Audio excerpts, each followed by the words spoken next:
अच्छा जी, अगर हम लोग बात करें इंस्ट्रक्शन सेट्स की, ये इंस्ट्रक्शन सेट होते क्या हैं? सबसे पहले तो भाई हमें इस बात को समझने की ज़रूरत है कि they are the most easiest thing in the world.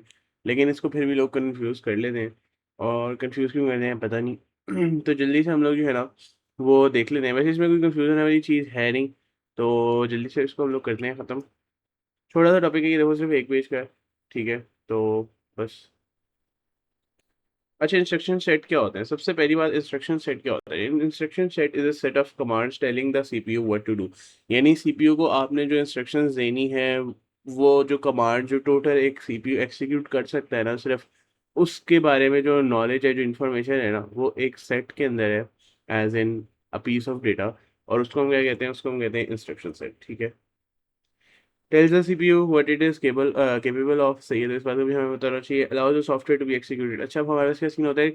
हमारे पास ना 2-3 तरीके के ना हमारे पास होते हैं इंस्ट्रक्शन सेट्स, सही है। अच्छा, अब इंस्ट्रक्शन सेट्स को हम लोग जो है ना, वो आर्किटेक्चर भी कहते हैं, सीपीयू आर्किटेक्चर।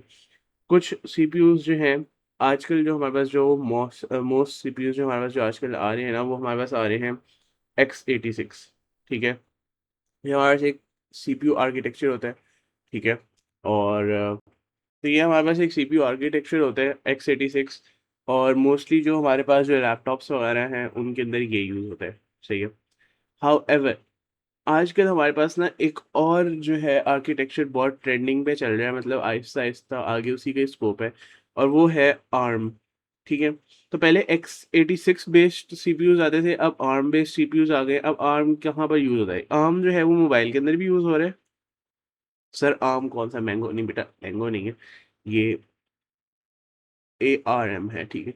आर्म मोबाइल में भी यूज़ हो रहा है, आर्म जो है वो अब आजकल लैपटॉप्स में भी यूज़ हो रहा है, ठीक है? और ये टीवीज़ वगैरह में भी यूज़ होता है, सही है? तो इस बात को हमें बताना चाहिए, तो ये कुछ इस तरह की चीज़ें हैं। वैसे जनरल नॉलेज के लिए बता रहा हूँ, तो ये हमारे पास जो है इंस्ट्रक्शन सेट्स हैं। आर्म क्या है? आर्म जो है वो एक तो भाई आर्किटेक्चर है, तो आर्किटेक्चर क्या चीज़ है? Architecture is that tells the CPU what it is capable of, ठीक है? तो आर्म भी एक आर्किटेक्चर है, और इंस्ट्रक्शन सेट भी इसको कहते हैं, और x86 भी हमारे पास जो है क्या है? आर्किटेक्चर है। उसके अलावा allows the software to be executed. अच्छा, यहाँ हमें इस बात को समझने की ज़रूरत है कि ज़रूरी नहीं होता कि आपके पास अगर x86 सीपीयू है, उसकी जो ऐप्स हैं वो आर्म पर भी चलें, ठीक है? आपको एक ट्रांसलेटर चाहिए होता है, सही है। तो मतलब अगर मेरे पास कोई x86 की ऐप है ना, वो आर्म के ऊपर नहीं चलेगी, सही है। तो ये हमारे पास कुछ चीज़ें होती हैं, कुछ डाउनसाइड्स होते हैं। ऑब्वियसली देखो, जैसे एप्पल के एयरपॉड्स एयरपॉड्स होते हैं ना, ठीक है? अब एप्पल के जो एयरपॉड्स हैं, अब उनके अंदर हमारे पास क्या सीन है? अब वो एंड्रॉइड के साथ कनेक्ट तो हो जाएँगे, लेकिन सारे जो है हमारे पास फीचर्स नहीं आएँगे, है ना? कनेक्ट हो जाएँगे, सारे फीचर्स नहीं आएँगे, क्योंकि एक इनका ये मोनोपोली होती है, ठीक है? कि मतलब अपने यूज़र इंटरफ़ेस को, मतलब अपने जो है ना अपनी एनवायरनमेंट को ये लोग जो है करते हैं, क्या कहते हैं, इसको प्रमोट करते हैं। अब हमें इस बात का पता होना चाहिए कि all instructions are in machine code. तो ये बड़ी सिंपल सी चीज़ थी। तो 4 चीज़ें जो कि हमें हमें पता होनी चाहिए। सबसे पहली चीज़, इंस्ट्रक्शन सेट जो है सेट ऑफ कमांड्स होती हैं। ये देखो इस तरह करके एक हमारे पास कमांड है कि ऐड 5। अब ये ऐड और 5 जो है, ये क्या चीज़ें हैं? 2, मैंने इनको 2 अलग-अलग कलर से क्यों लिखा है, ये भी हम देखते हैं थोड़ी देर तक, ठीक है? लेकिन हमें इस बात को समझ होनी चाहिए कि हमारे पास जो है वो ये चीज़ है। सबसे पहली चीज़ क्या आ गई? कमांड्स बताता है कि भाई सीपीयू क्या-क्या कर सकता है, उसकी कैपेबिलिटी बताता है, उसके सॉफ्टवेयर को एक्जीक्यूट करने का तरीका वगैरह बताता है, सही है? तो ये सारा कुछ हमें पता होना चाहिए। उसके बाद ऑप कोड। अच्छा, ऑप कोड हमारे पास एक होता है और एक होता है ऑपरेंड, ठीक है? इन दोनों में क्या फ़र्क है? सबसे पहली बात, अ, ठीक है, सबसे पहली बात हमारे पास ये है कि ऑप कोड क्या होता है? ऑप कोड हमारे पास बेसिकली होता है कि सीपीयू जो है, जो परफ़ॉर्म करना है, जो कमांड है, उसने कौन-सी कमांड जो है वो आपने एक्ज़ीक्यूट करवानी है, उसको हम लोग क्या कहते हैं? ऑप कोड कहते हैं, ठीक है?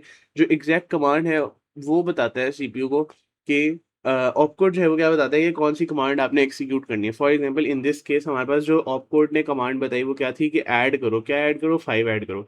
अब 5 यहाँ पर क्या है? 5 यहाँ पर बेसिकली क्या है? 5 यहाँ पर हमारे पास जो है वो डेटा है। क्या है? ऑपरेंड है। ऑपरेंड क्या होता है कि tells the CPU which data to use. अब ये है, डेटा में हमारे पास क्या-क्या आ सकता है? अब डेटा के अंदर हमारे पास जो है यहाँ पर, इस डेटा के अंदर हमारे पास जो है मेमोरी लोकेशंस भी आ सकती हैं, और मेमोरी लोकेशंस के अंदर जो डेटा स्टोर हुआ है वो भी आ सकता है, और मेमोरी लोकेशंस के अंदर अगर हमारे पास जो है वो कोई कमांड्स वगैरह स्टोर हुई हैं तो वो भी आ सकती हैं, कमांड्स या इंस्ट्रक्शंस। तो ये सारी चीज़ें हमारे पास कौन कवर करता है? ये सारी चीज़ें हमारे पास ऑपरेंड कवर करता है, ठीक है? इसके अलावा तो ऑपकोड और ऑपरेंड का हम लोग फ़र्क देख लेते हैं। यह देखो सिंपल सी चीज़ है, जैसे हम लोगों ने पढ़ा होता है ना अलजेब्रा वगैरह में कि हमारे पास एक वेरिएबल होता है, ठीक है? फिर हमारे पास जो है एक कांस्टेंट होता है, ठीक है? तो अगर हम लोग करें 5x, तो अब यहाँ पर 5 जो है वो कांस्टेंट है और ये हमारे पास जो है x जो है वो क्या है, वेरिएबल है। शायद यहाँ पर ज़ेनामैटिक्स बन गई, नहीं बेटा ज़ेनामैटिक्स नहीं बने, ज़ेनामैटिक्स का लेवल है। लेकिन भाई ये जो है ना हमारे पास ये चीज़ होती है, ठीक है? इसी तरह हमारे पास क्या होता है कि आप यहाँ पर सपोज़ कर लो कि जो ऐड का ऑप्शन है, ऐड का ऑप्शन क्या है? ऐड का ऑप्शन आप वेरिएबल लगा लो और 5 क्या है? कांस्टेंट है, सही है? तो इस बात का हमें पता होना चाहिए। अच्छा, तो हमारे पास क्या चीज़ होती है? सबसे पहली चीज़ opcode. What is opcode? Opcode tells the CPU what action to perform, what operation to perform and what is an operand? Operand tells the CPU which data to use. तो इस बात का हमें पता होना चाहिए।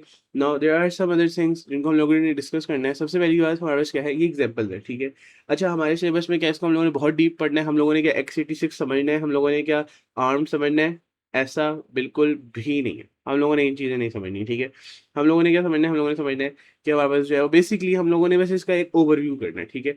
अपने सिलेबस के अंदर। अच्छा, उसके अलावा हमारे पास क्या सीन है? अभी थोड़ी-सी और एग्ज़ाम्पल्स हैं। ऐड का क्या मतलब होता है? कि इस नंबर को और इस नंबर को ऐड कर दो, सही है? सब्ट्रैक्ट, सब का मतलब होता है सब्ट्रैक्ट, ठीक है? सही है, सबवे सफ़र नहीं बेटा, सब्ट्रैक्ट, सही है? जेएमपी है, जेएमपी का मतलब है jump to another instruction. LDA, sir LDA वो लाहौर डिफेंस अथॉरिटी नहीं बेटा। लेकिन एलडीए हमारे पास क्या है? एलडीए हमारे पास है लोड डेटा, सही है? तो इस करके हमारे पास कुछ चीज़ें होती हैं और इस बात का हमें पता होना चाहिए। उम्मीद है यहाँ तक समझ आ गई होगी। उम्मीद है कि ये एक छोटा-सा टॉपिक है, आसान सा टॉपिक है, ये समझ आ गया होगा।